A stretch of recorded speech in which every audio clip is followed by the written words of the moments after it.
حضور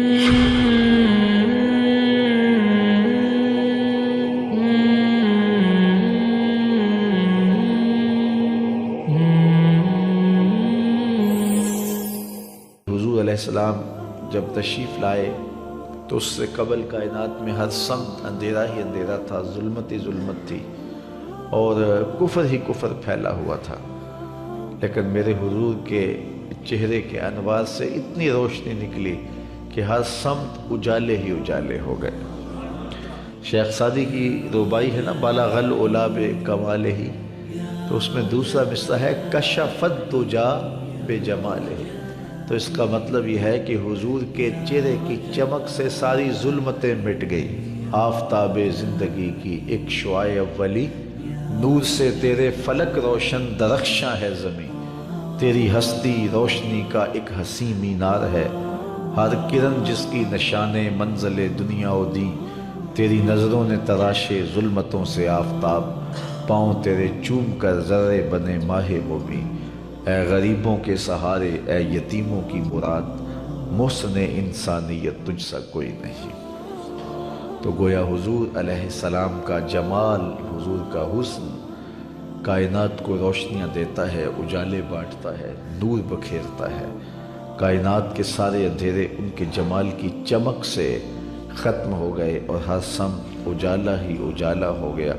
ناگہاں ساکن ہواؤں پر روانی آ گئی اور چمن کے پتے پتے پر جوانی آ گئی، آج زانوئے ازل نے صبح پہ انگڑائی لی اور مسکرا کر ایک کرن نے ہاتھ میں شہنائی لی، مخزن اسرار قدرت کے امی پیدا ہوئے، غل ہوا دنیا میں ختم المرسلین پیدا ہوئے۔ سیدہ آمنہ سلام اللہ علیہا فرماتی ہیں جب حضور کی ولادت کے لمحے قریب آئے تو ستارے میرے آنگن کے اتنے قریب آ گئے کہ مجھے لگتا تھا میرے ویڑے میں گر پڑیں گے، اور فرماتے ہیں جو ہی حضور کی ولادت کے لمحے آئے، سیدہ آمنہ سلام اللہ علیہا فرماتی ہیں خرج منی نور ادا لہو قصور الشام، میرے بطن سے ایسا نور نکلا، اس کی روشنی اور اس کی چمک اتنی تھی، میں یہاں بیٹھی مکے میں تھی، شام اور بصرہ کے محلات مجھ کو نظر آنے لگے۔ یہ سیدہ آمنہ کا قول ہے سلام اللہ علیہا کا، اس کا کوئی بھی انکار نہیں کرتا، تمام مکاتب فکر کے لوگ اس کو مانتے ہیں، تسلیم کرتے ہیں، اور پھر اجالے ہی اجالے پھیل گئے، نور ہی نور پھیل گیا۔ سیدہ عائشہ رضی اللہ تعالیٰ عنہ اس چمک کی کہانی سناتے ہوئے فرماتی ہیں کہ میں ہاتھ میں سوئی لیے کچھ سی رہی تھی کہ میرے ہاتھ سے سوئی گر گئی، اور حضور کے گھر میں جو دیا ہے اس میں جلانے کے لیے تیل بھی نہیں تھا، تو میں پریشان ہوئی کہ اب گمی ہوئی سوئی کیسے ملے گی۔ ایسے میں حضور تشریف لائے تو میں نے عرض کیا تو حضور مسکرا پڑے، جس کی تسکین سے روتے ہوئے ہنس پڑے، اس تبسم کی عادت پہ لاکھوں سلام، تو کہا حضور مسکرا پڑے۔ اب اگلے لفظ سیدہ کے سنیے، فرماتے ہیں فَتُبُيِّنَتِ الْعِبْرَةُ بِشُعَاعِ نُورِ وَجْهِهِ، ایسی روشنی آئی کہ میں نے گمی ہوئی سوئی کو تلاش کر لیا۔ حضرت قاضی ثناء اللہ پانی پتی علیہ الرحمہ نے تفسیر مظہری کے اندر لکھا ہے کہ باقاعدہ عورتیں حلیمہ سعدیہ کے گھر آئیں اور کہا حلیمہ تو اتنی امیر ہو گئی ہے کہ رات کو بھی چراغ نہیں بجھاتی، بڑے بڑے امیر چراغ بجھا کے سو جاتے ہیں لیکن تیرے گھر میں رات کو بھی چراغ جلتا ہے، تو بڑی غریب تھی اور تیری تو قسم قدسی ضرب المثل تھی، لیکن اب تو اتنی امیر ہو گئی ہے کہ رات کو چراغ بجھا کے نہیں سوتی۔ تو حضرت حلیمہ سعدیہ نے فرمایا آؤ تمہیں بتاؤں میرے گھر میں کون سا چراغ ہے، تو باقاعدہ ان عورتوں کو اپنے گھر لے کے گئیں۔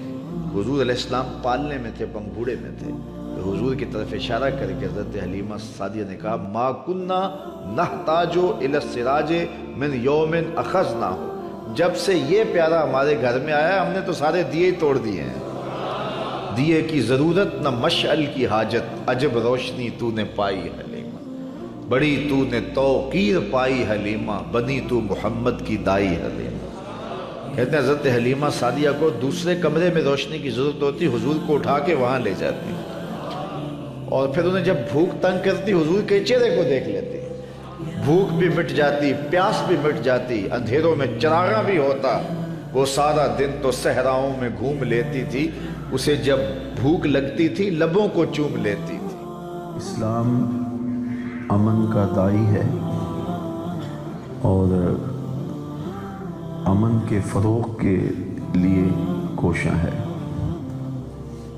اسلام کا مادہ ہی سلامتی سے ہے، اس لیے سلامتی کے لیے، امن عالم کے لیے انسانوں کو باہم محبت، الفت، رافت کا سبق پڑھانے کے لیے جتنی کوششیں اسلام اور اسلام کے ماننے والوں نے کی ہیں، اس کی مثال دنیا کے کسی اور مذہب میں آپ کو نہیں ملے گا۔ انسانوں کو قتل کرنا، انسانوں کی تذلیل کرنا، انسانوں کی تنقید کرنا، یہ اسلام کا سبق ہی نہیں ہے۔ تو اسلام کی تاریخ روشن ہے۔ ناگزیر حالت میں جنگ کرنا ضروری ہو جاتا ہے، امن کے قیام کے لیے جنگ کرنا کبھی ضروری ہو جاتا ہے۔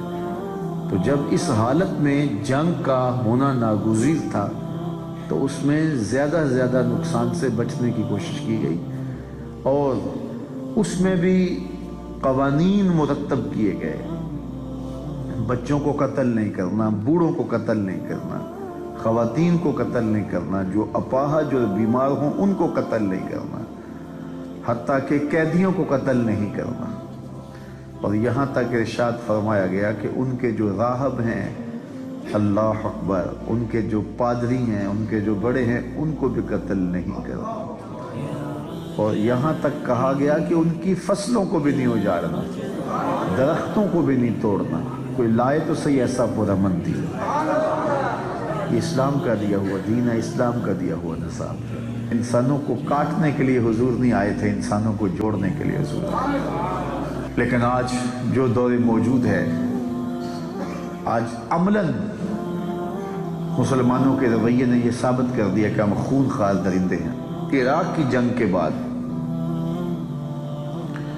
انسانوں کا جب قتل عام کیا گیا، ڈیزی کٹر بم پھینکے گئے جو انسانوں کا خون چوس لیتے تھے، اور کیا کچھ ہوا، تو دنیا کے سامنے رسوائی ہوئی۔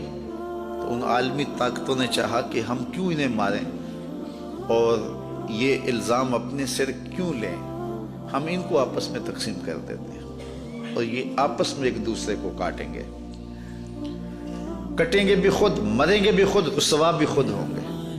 ہم دنیا کے سامنے اسلام کا یہ چہرہ پیش کریں گے، ہمارا میڈیا چیخ چیخ کے کہے گا یہ دیکھو مسلمان کر رہے ہیں، اور دونوں طرف مسلمان ہوں گے۔ یہ پھر دوسری منصوبہ بندی ہوئی، اور آج وہ روح عمل ہے۔ جو قتل ہو رہا ہے وہ بھی لا الہ الا اللہ پڑھ رہا ہے، اور جو قتل کر رہا ہے وہ بھی لا الہ الا اللہ پڑھ رہا ہے، اور دنیا کے سامنے یہ چہرہ دکھایا جا رہا ہے یہ دیکھو اسلام ہے۔ آج ہمارا تماشا بن گیا ہے، خون بھی ہمارا بہہ رہا ہے، ذلت بھی ہماری ہو رہی ہے، اور پوری دنیا اس تماشے کو دیکھ رہی ہے۔ انہوں نے تو تماشا دیکھنا ہی تھا، انہوں نے تماشا لگایا ہوا ہے۔ یہ 56-57 اسلامی ملکوں کے حکمران یہ کیا کر رہے ہیں؟ ان کے سینے میں درد نہیں اٹھتا بھٹکتے بچوں کو دیکھ کر کے؟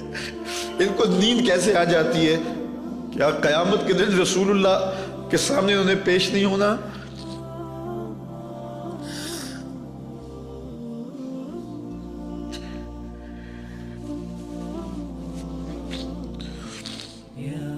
گلا وفائے جفا نما جو حرم کو اہل حرم سے ہے، کسی بت کدے میں بیاں کروں تو صنم بھی کہہ دیں ہری ہری۔